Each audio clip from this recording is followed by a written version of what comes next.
अखंड भारत हिंदू राष्ट्र।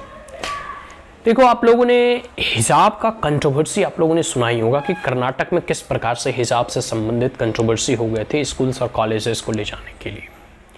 अभी जब वहाँ कांग्रेस की सरकार आई तो कांग्रेस तो जो है मुल्लों की पार्टी है और वह एक कह सकते हो ना कि पूरे के पूरे भारत में जो एक इस्लामिककरण की जो एक एजेंडा फैलाई है या फिर जो मुस्लिम तुष्टीकरण करने का जो वो प्रयास करते रहते हैं, या फिर आपने सुना होगा कि कैसे कांग्रेसियों के द्वारा कहा जाता है कि भारत के संसाधनों पर पहला हक मुसलमानों का है, जबकि वो पाकिस्तान और बांग्लादेश ले भी लिया उसके बाद भी पहला हक मुसलमानों का है। तो हिंदू क्या यहाँ मतलब सिर्फ घंटा बजाने के लिए पैदा हुए हैं। लेकिन खैर, ये कांग्रेस की अपनी रणनीति है, अपनी तुष्टीकरण है, ठीक है। और इन्हीं कारणों से जो है आज यह सत्ता से 2 बार बेदखल हुई है और तीसरी बार भी प्रधानमंत्री नरेंद्र मोदी ही प्रधानमंत्री बनेंगे। कांग्रेस अब कभी भी 100 सालों तक सत्ता में आने वाली नहीं है।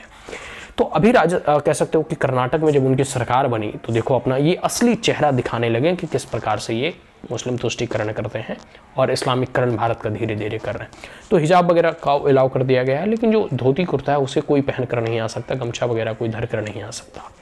और दूसरी बात, एक स्कूल के इंस्टीट्यूशन में जब इस प्रकार का एक रिलीजियस सिंबल को जब आप अलाउ करते हैं तो इस आने वाले समय में विवाद और बढ़ेगा, कॉन्फ्लिक्ट और बढ़ेगा, जिससे समाज में शांति, समरसता और सद्भावना में खटास उत्पन्न हो सकता है। लेकिन कांग्रेस इन्हीं वोट बैंक पॉलिटिक्स और डिवाइड एंड रूल, अंग्रेज तो चले गए लेकिन कांग्रेस इस रूल को अभी भी फॉलो कर रही है कि फूट डालो और शासन करो, हिंदुओं को जातीय में लड़वा दो, हिंदुओं को विभिन्न कैटेगरी में डिवाइड कर दो, हिंदुओं के बीच में मतभेद उत्पन्न कर दो और ये मुस्लिम तुष्टीकरण करते हुए, मुसलमानों का पक्ष लेते हुए ये सोचते हैं कि हम हमेशा जीतते रहेंगे। तो अब हिंदू धीरे धीरे जागरूक हो रहे हैं, अब आपके इस बहकावे में वो नहीं आने वाले हैं। तो जो इनका डिवाइड एंड रूल की पॉलिसी है ना, ये कि इसमें ये कभी कामयाब नहीं होंगे। और अभी जो कर्नाटक में स्थिति उत्पन्न हो रही है, किस प्रकार के हमने देखा था कि कैसे जो है औरंगजेब की तस्वीर लगाई गई, कैसे जो है इस्लामिक झंडे जो है फहराए जा रहे थे, कैसे जल से निकाले जा रहे थे, कैसे बड़े बड़े तलवार का जो है प्रदर्शन किया जा रहा था।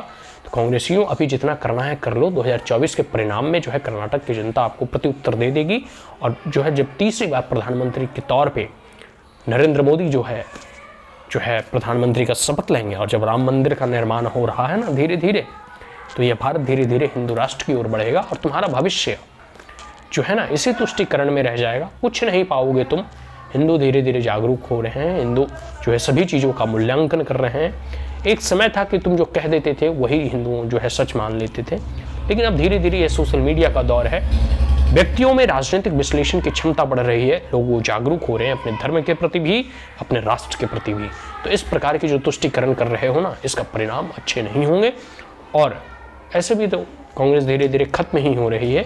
अभी तो 40 सांसद हैं, 2024 का परिणाम देख लो, राम मंदिर निर्माण और उद्घाटन के बाद 40 सांसद से 3-4 सांसद हो जाएगा।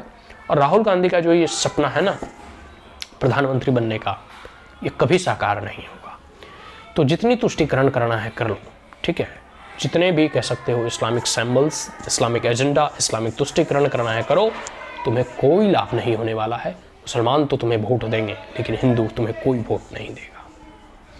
जय हिंद।